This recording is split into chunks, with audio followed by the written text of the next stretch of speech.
I want you to imagine for just a second that you're a competitive sprinter. Okay. You're lining up at the starting blocks for the absolute biggest race of your entire season. You've got your spikes on, the crowd is roaring, the adrenaline is, peaking. Right, setting the scene. Yeah, exactly.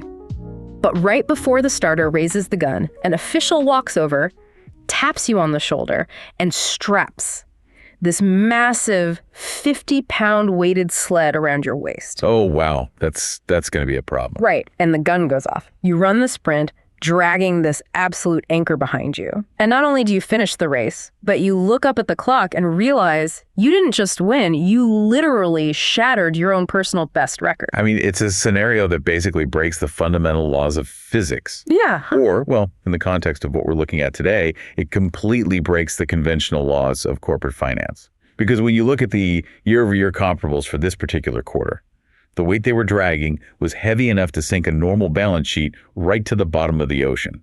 Exactly. And that is precisely the scenario we are diving into today. Welcome to a special Talk Ticker style deep dive.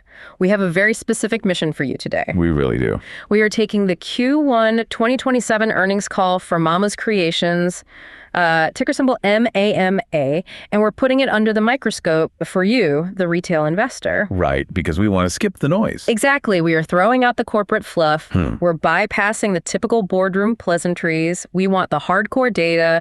We're going to translate all that Wall Street jargon into plain English. And by the end of it, give a definitive stance. Yep. By the time we wrap up, we are going to give you a highly opinionated verdict on whether this is a stock you should buy, hold, or fold. Which is so vital because, earnings calls are essentially this highly choreographed dance. I mean, management teams are exceptionally skilled at burying the lead or taking a massive operational failure and sort of wrapping it in shiny forward-looking packaging. 100%. So our job is to strip all that away. We need to look at the actual nutritional facts of this company's financial quarter. Okay, let's unpack this because the core data that dropped in this Q1 report is, frankly, it's eye-popping. Especially for a company making physical food. Yeah, the numbers are wild. Let's just lay the cards on the table. Revenue hit $52.8 million for the first quarter. That represents a 50% year-over-year growth. Which is huge. Right. Net income reached $2.1 million, so that's up 66%. Adjusted EBITDA came in at $4.9 million, up 71%. And operating expenses actually dropped as a percentage of revenue, moving from 21.6% down to 18.5%. See, when you look at those top line numbers, you really have to contextualize them. Because a 50% jump in revenue is something you expect from a wildly successful SaaS startup out in Silicon Valley, not a consumer packaged goods company in New Jersey. Yeah, that's a really good point. Software scales easily. Exactly. They are selling physical deli items. Chicken, meatballs, pasta. I mean, moving physical atoms is infinitely harder than moving digital bits.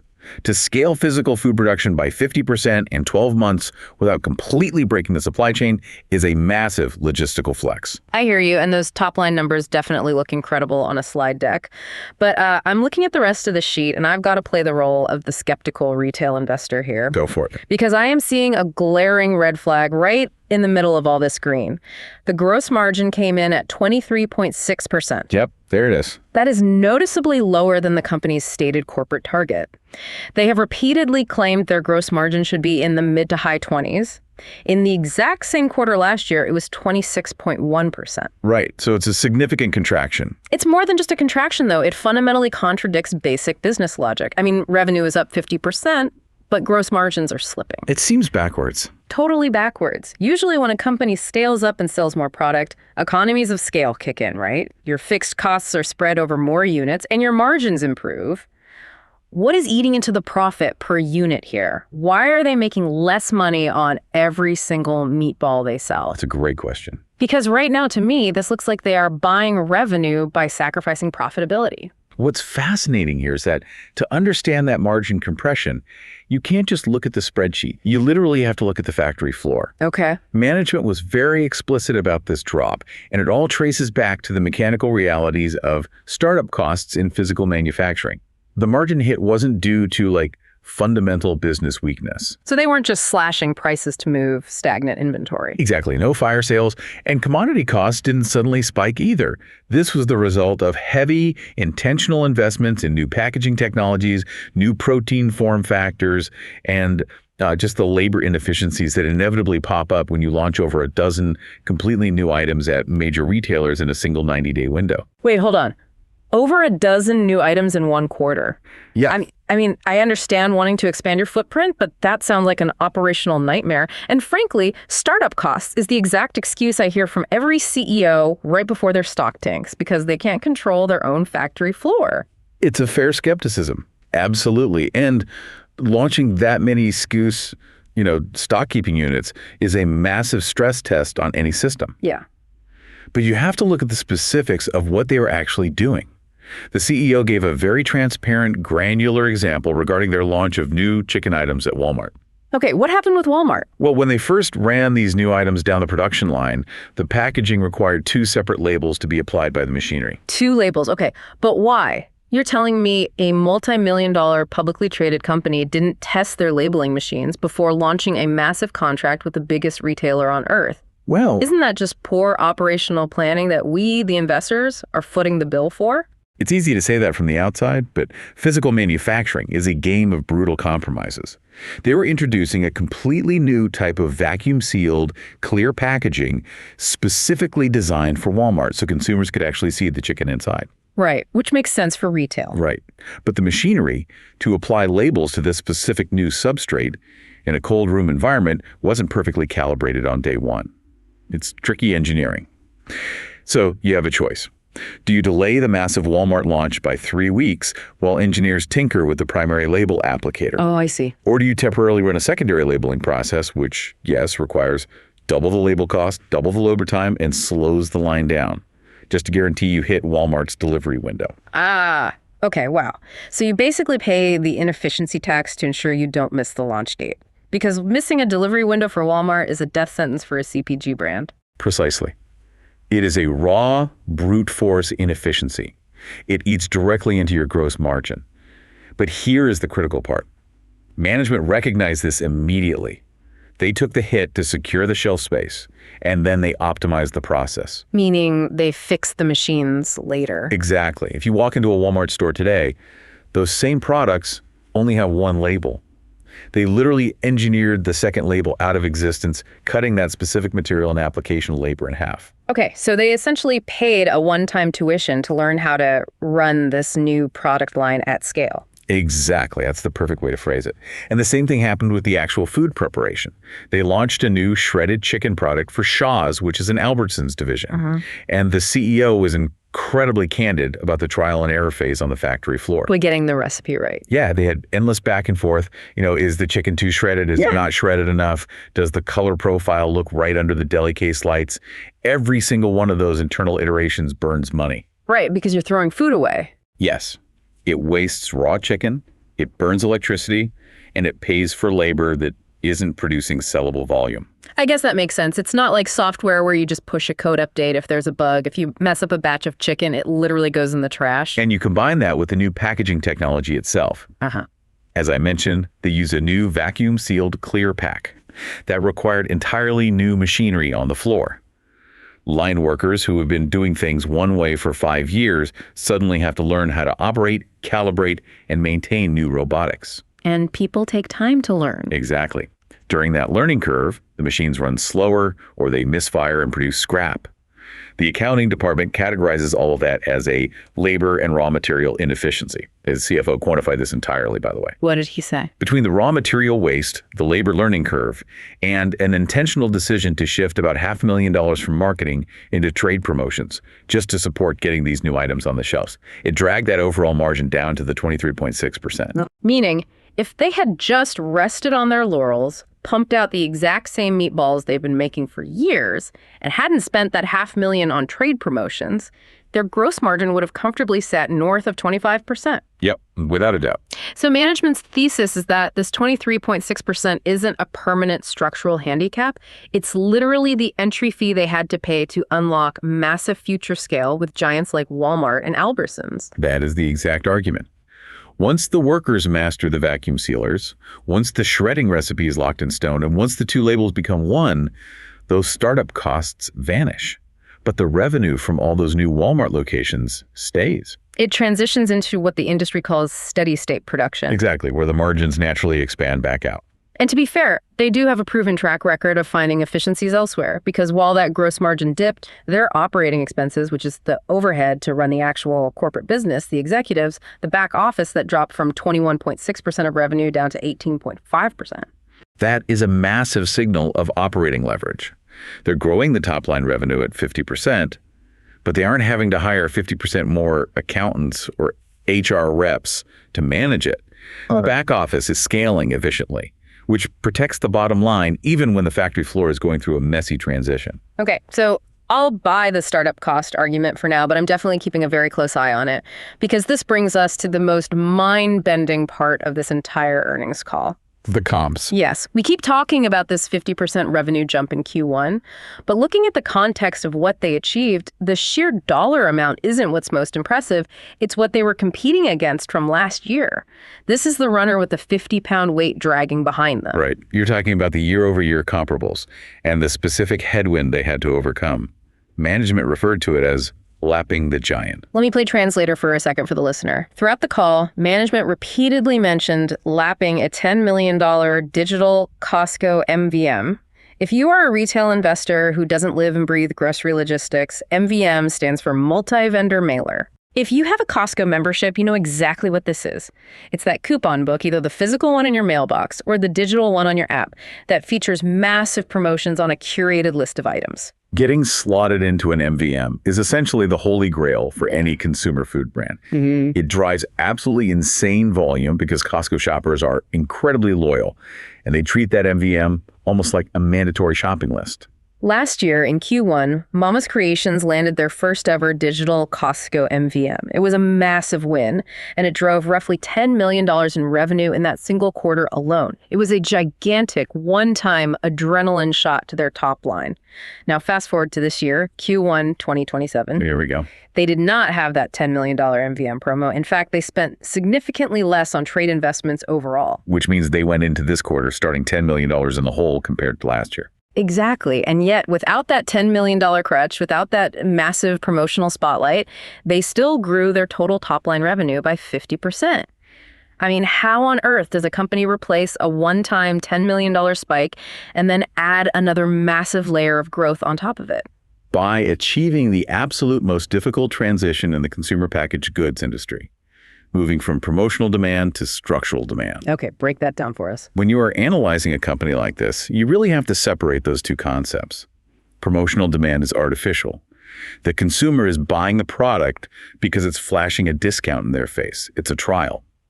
Structural demand, however, means the product has become a permanent, non-negotiable fixture in the consumer's weekly routine. They're buying it at full price because they genuinely want it. So the MVM last year forced the trial, but beating those numbers this year proves the product actually stuck. The customers bought it on a discount last year, realized the quality was great, and came back this year to buy it at full price. Exactly. The CEO highlighted this shift beautifully.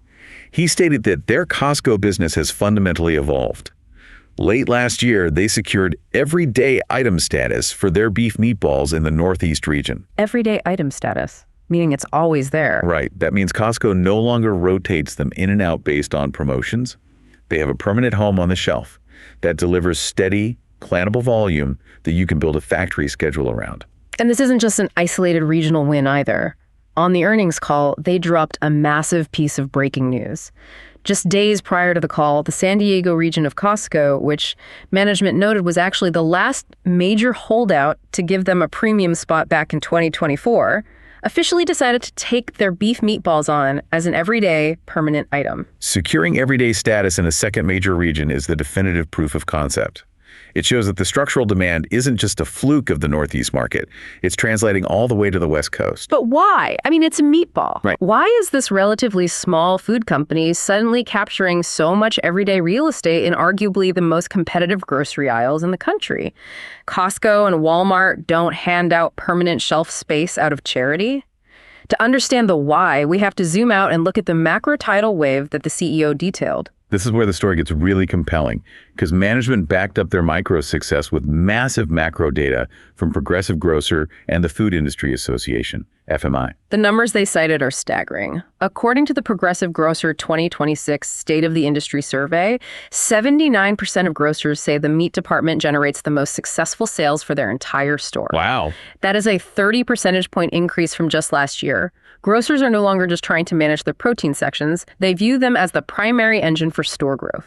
And the FMI data explains exactly who is driving that engine. When you look at the target demographics, 38% of Gen Z and 43% of millennials are buying deli-prepared foods at least weekly. Weekly.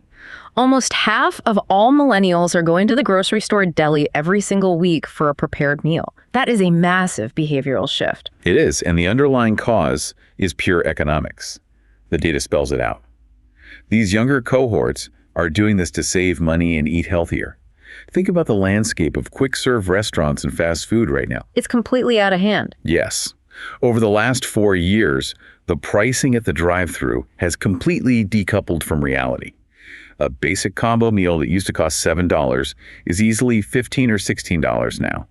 The traditional fast food customer is being systematically priced out of their dining habits. So they are altering their route. Instead of pulling into the drive-thru across the street, they are pulling into the grocery store down the block. They walk straight to the deli counter, grab a high-quality, pre-cooked Mama's Creations meal, maybe the chicken breast or the pasta or the meatballs, take it home and microwave it. Yep, it's that easy. And the total cost is less than the drive-thru, the ingredient quality is tangibly better, and psychologically it feels like a healthier, more substantial dinner. You've just perfectly described the exact demographic runoff that grocery store managers are desperately trying to catch.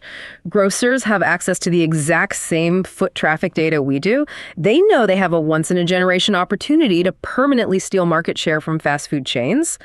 But to do that, they need premium, restaurant quality, easy-to-prep deli items that appeal to a younger palate. And Mama's Creations happens to be standing right at the intersection of this behavioral shift with the exact right product portfolio. Exactly. But they aren't just standing there waiting to be found either. They are actively hunting these Gen Z and millennial shoppers down using retail media. And the return on investment they're seeing is honestly hard to fathom. Let's look closely at their Walmart expansion. Okay, let's look at it. They launched those new branded items we talked about at Walmart in April. The CEO noted that their attributed sales at Walmart more than tripled year over year, hitting nearly $1 million in the quarter. But the jaw-dropper is their ROAS, return on ad spend. It expanded from $10.50 last year to $29.50 this year. A $29.850 ROAS on a retail media network is astronomical. For context, if a CPG brand spends $1 on a traditional digital ad on, say, social media and gets $3 or $4 back in attributed sales, the marketing team is popping champagne. They're thrilled. Yes. Mama's Creations is spending one single dollar on Walmart's internal retail media network, and they are generating nearly $30 in retail sales. For every $1 spent, $30 comes back. That is not a marketing campaign. That is a literal money printing machine. If you gave me a machine where I feed it a $1 bill and it spits out $30, I would take out a second mortgage and never stop feeding it. How is that level of efficiency even possible? Well, it's possible because of how retail media networks, or RMNs, operate differently from traditional advertising, combined with exceptional product market fit. When you advertise on a platform like Walmart Connect, you aren't showing an ad to someone scrolling social media who might be miles away from a store. You're showing an ad to a user who is actively inside the Walmart app, building their digital shopping cart, with their credit card already on file. So the friction to purchase is zero. Exactly, zero. So the marketing isn't trying to convince people to buy something they don't want. It's simply flashing a highly relevant beacon to a millennial shopper who is already looking for a quick dinner solution, saying, hey, this restaurant quality chicken is available in your local store right now. Exactly. It's targeted awareness, not persuasion. And because the demand for this specific type of deli solution is so high right now, the conversion rates are through the roof. That's why they are already in over 2,000 Walmart doors with these new chicken items just weeks after launch. The sell-through velocity justifies the massive shelf space allocation. Okay, but this brings us to a massive operational hurdle. Because it is one thing to have a marketing campaign that works. It is another thing entirely to physically manufacture, package, and ship perishable chicken to 2,000 different Walmart locations without it spoiling, and to do it while keeping your internal corporate costs down. That is the invisible iceberg of the food industry. Generating demand is only maybe 10% of the battle. The other 90% is hardcore manufacturing tech and supply chain logistics. And this is where we have to do some heavy jargon translation, because the CFO and CEO threw out a veritable alphabet soup of acronyms on this call. Yeah, they really did. HPP, MAP, ERP, WMS, TMS. Let's break these down systematically, starting with the packaging tech. HPP and MAP. What are these and why do they matter to the bottom line? Sure. HPP stands for high pressure processing, and MAP stands for modified atmosphere packaging. When we discussed the margin hit earlier and the CEO mentioned the temporary costs of new packaging technologies, these are the specific systems he was talking about. The CEO specifically mentioned converting bulk items at Publix into meals for one using this MAP technology. What does that actually mean mechanically? To understand MAP, you have to understand the grocery deli manager's biggest nightmare, shrinkage. Which is food waste. Right, shrink is industry jargon for food waste. If a deli manager puts a massive tray of freshly made pasta in the glass case and it doesn't sell in 3 or 4 days, health codes dictate it goes directly into the garbage. That is pure lost profit. It is a total write-off. Which makes deli managers incredibly conservative about how much they order, limiting the manufacturer's sales. Precisely. What modified atmosphere packaging does is fundamentally alter the chemistry inside the sealed plastic tray the food sits in. Oxygen is the enemy of fresh food. It's what feeds aerobic bacteria and causes spoilage. MAP machinery physically vacuums the ambient oxygen out of the package and flushes it with a specific blend of inert gases, primarily nitrogen. Just to be clear for the listener, pumping nitrogen into food packaging is completely safe, right? We aren't talking about chemical preservatives. It is entirely safe. Nitrogen makes up roughly 78% of the air we breathe naturally. It's completely inert. But by removing the oxygen and replacing it with nitrogen, you essentially pause the biological clock of the food. It naturally doubles the shelf life of the product without requiring a single drop of artificial chemical preservatives. And high-pressure processing, or HPP, achieves a similar goal, but uses a different mechanism. It subjects the packaged food to extreme water pressure, sometimes up to 87,000 pounds per square inch. That pressure instantly neutralizes foodborne pathogens and bacteria without using heat, which preserves the texture and flavor profile of the food while drastically extending its shelf life. So put yourself in the shoes of a Mama's Creations salesperson walking into a pitch meeting with a regional buyer for Publix or Food Lion. Okay. The buyer is stressed out of their mind about labor shortages. They can't find people to work the deli counter, and they are bleeding money on food spoiling in the case. Mama's Creations sits down and says, "We have a solution. We are shifting from bulk trays to these individual meals for one. You don't need labor to portion them out. And because we use this MAP nitrogen tech, they will sit safely on your shelves twice as long before spoiling." It is an irresistible pitch.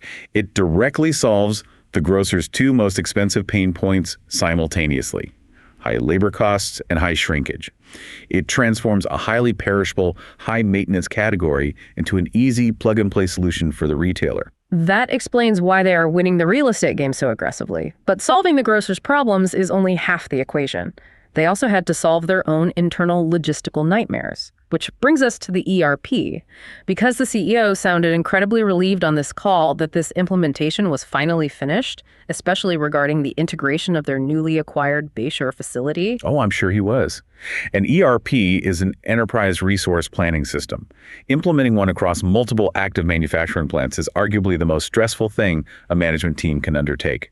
It is the corporate equivalent of performing a heart transplant on a runner while they are currently running a marathon. Why is it so crucial? Prior to this, their newly acquired Bayshore facility was running on a completely different software system than their existing East Rutherford and Farmingdale plants, right? Yeah. Think about the operational blindness that creates.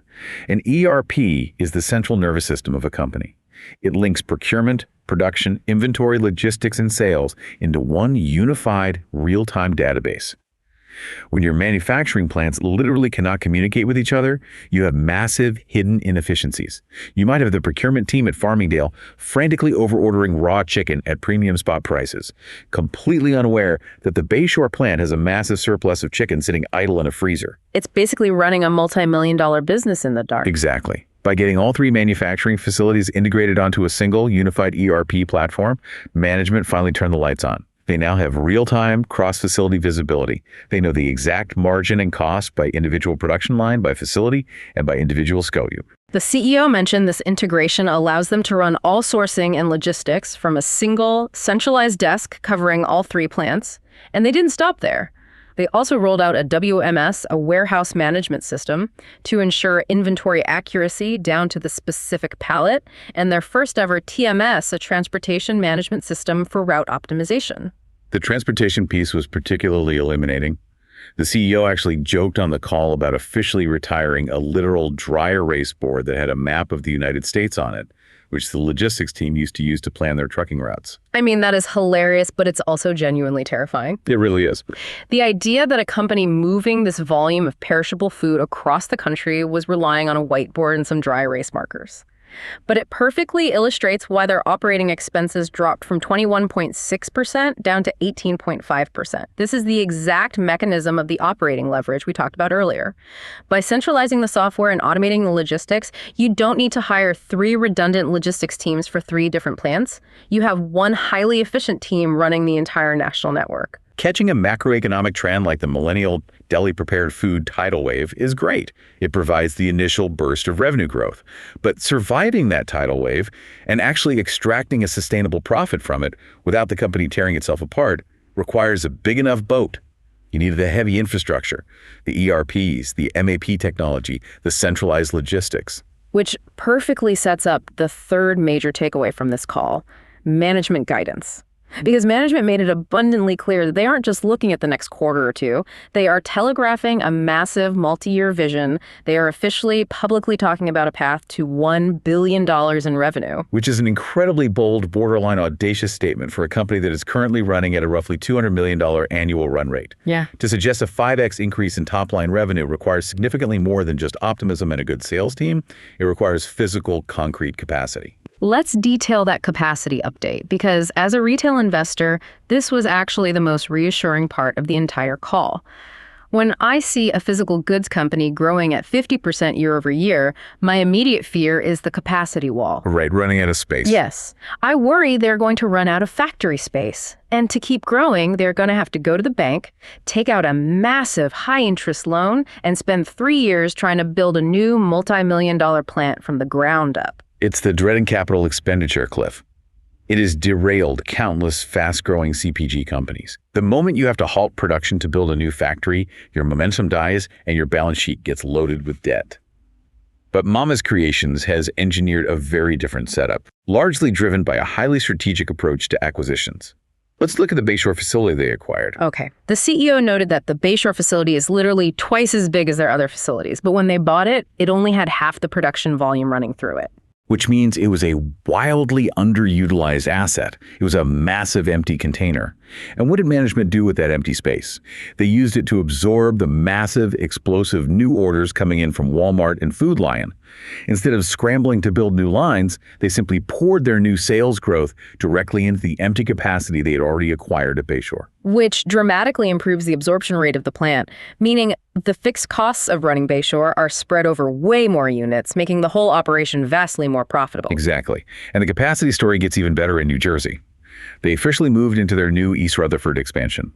The critical detail here, which the CEO highlighted, is that this new expansion is physically adjacent to and literally shares a wall with their existing East Rutherford facility. Sharing a wall, why does that matter so much compared to just leasing a building a mile down the road? It changes the entire economic profile of the expansion. When you share a wall, you aren't managing 2 geographically separate workforces. You don't need a duplicate plant manager, a duplicate HR person, or duplicate security. You can share loading docks, you can share forklifts. Most importantly, you can share cold storage infrastructure. They are currently installing additional massive blast freezers and refrigerated storage in that shared space. And having more on-site cold storage means they can run longer, more efficient production batches without having to constantly stop and ship product out just to make room on the floor.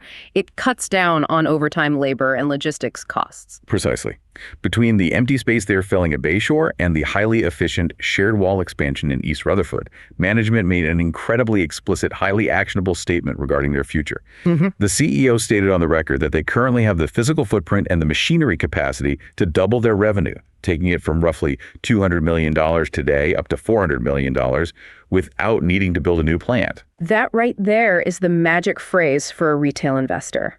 Without needing to build a new plant. It means the heaviest infrastructure costs are already paid for, baked in, and sitting in place. As their revenue scales from $200 million to $300 million and eventually to $400 million, they don't have a massive capital expenditure cliff waiting for them. The incremental revenue will fall much more cleanly straight to the bottom line. It provides immense financial runway, but it does raise an obvious mathematical question. If their current physical capacity ceiling tops out at $400 million, how do they realistically plan to achieve that $1 billion vision they keep telegraphing? Which brings us directly to their M&A war chest. We have to look at the balance sheet. As of the end of Q1, they are sitting on $24.4 million in cash and cash equivalents. That is up significantly from the $20 million they had just a few months prior. It's being driven by incredibly strong operating cash flow and ruthless working capital optimization now that the ERP is running. Right. They are generating free cash flow at a rapid clip. And when you compare that $24.4 million mountain of cash to their debt load, it looks even better. They only have a total debt of $5.1 million. So they have a phenomenally clean, highly robust balance sheet. They are armed to the teeth with capital. So the billion-dollar question is, what exactly are they going to buy with all that cash? Well, the CEO didn't leave us guessing. He gave very specific guidance on their M&A philosophy. He stated they are actively hunting for accretive acquisitions. But the absolute key requirement, the non-negotiable filter, is that these acquisition targets must bring their own manufacturing and distribution capabilities to the table. Meaning they have zero interest in just buying a trendy brand name and then trying to shove that brand's production volume into their own East Rutherford plant, which would eventually choke their capacity. Exactly. That is the traditional, flawed CPG playbook. Mama's strategy is entirely different. If they acquire a company that comes with its own fully operational factories and established distribution routes, they instantly expand their capacity ceiling well beyond that $400 million mark. They acquire new physical square footage, new refrigerated trucking lines, and ideally, deep expertise in a new premium product category, just like they did when they acquired the premium chicken capabilities with Bayshore. It's a stepping stone strategy. They use cash to buy a company, which bumps their capacity ceiling to $600 million. They optimize it, generate more cash, buy another facility, bump the ceiling to $800 million, and eventually step their way right up to that $1 billion goal, entirely through strategic M&A, rather than trying to permit and build factories from the ground up in a high interest rate environment. It is a highly disciplined, risk-mitigated approach to hypergrowth. Okay. We have covered a massive amount of ground today. We've gone through the margin compressions, the trial by fire of the Walmart launch, the Costco MVM comps, the macro tidal wave of millennial deli shoppers, the $30 ROAS money printer, the nitrogen packaging mechanics, and the M&A war chest. Let's cut through the noise and synthesize this. What is our bottom line verdict for the retail investor listening right now? Based on everything we've unpacked, the verdict here requires a definitive stance. When you synthesize the operational discipline demonstrated in overcoming the margin pressures, the incredibly strategic positioning right in the center of major macro retail trends, and the absolute fortress of a balance sheet, this Q1 earnings call represents a strong bullish signal. I'm in complete agreement. It is a strong bullish signal. And the fundamental why behind this verdict comes down to what you call the holy grail of the consumer packaged goods industry, structural volume. The numbers just don't lie. When a management team can take a massive $10 million one-time promotional crutch, the Costco MVM, remove it completely from the equation, and still post a 50% year-over-year top-line revenue increase, it proves beyond a shadow of a doubt that the underlying product has profound, sticky staying power. The demand is organic, and it is every day. And crucially, they're no longer just a one-trick pony relying entirely on Costco. The revenue base is rapidly diversifying. They are successfully launching dozens of items across an array of major retailers: Walmart, Target, Food Lion, Publix, Albertsons, Fresh Market. And let's not overlook the retail media ROI at Walmart. When a company discovers a targeted marketing channel that reliably returns $30 for every $1 spent, they haven't just found an ad campaign, they have found a literal cheat code for market share capture. However, to be responsible, clear-eyed analysts, we can't just cheerlead. We must provide actionable, defensive advice for the listener. In every growth story, there is a metric to watch, a potential single point of failure. Absolutely. We always want to arm you with the specific data point to look for. So here is the highly actionable advice for you, the retail investor. Whether you currently hold the stock or you are considering initiating a new position, there is one specific short-term metric you need to monitor like a hawk when their next quarter's earnings drop. And that metric is the gross margin. Management stood up in front of the entire market, and they made a promise. They promised that the 23.6% gross margin this quarter was a purely temporary dip. They attributed entirely to the startup phase of launching the new Walmart and Albertsons items. They pointed to the literal cost of printing 2 labels while the engineers figured out how to apply one. They pointed to the raw material waste of training employees on the new high-pressure processing machines. So the actionable trigger for you is this. If in Q2, the gross margins bounce back up toward their stated corporate target of the mid to high 20s, then it confirms management's thesis entirely. It proves that the inefficiencies really were just temporary tuition costs. If that happens, it clears the runway for massive, sustained profitability, because that 50% revenue growth will suddenly be generating maximum profit on every single unit sold. Conversely, if Q2 rolls around and the gross margin is still stuck down around 23%, or worse, it drifts even lower, then you have to sound the alarm. That would strongly suggest that these inefficiencies aren't temporary startup costs at all. It would imply a deeper, potentially permanent operational flaw on the factory floor, or a fundamental inability to pass rising inflation cost onto massive retailers like Walmart. Exactly. The narrative of temporary startup costs only works once. Keep your eyes locked on the gross margin next quarter. That is your compass. Which brings us to the end of our financial deep dive. But before we sign off, we want to leave you with a larger market dynamic to chew on. A provocative thought that builds on everything we've discussed today. It's really about the shifting battle lines of the entire American food industry. Right. We talked extensively about how Mama's Creations and the grocery store deli sections are successfully siphoning the Gen Z and millennial foot traffic away from quick-serve restaurants. They're offering premium, cheaper, and healthier prepared meals that require zero cooking. So here is the thought to mull over. How long until the major fast food chains, the massive burger giants, the global chicken drive-thrusts realize that their biggest, most dangerous competitor for the millennial dollar isn't the other drive-thru across the street?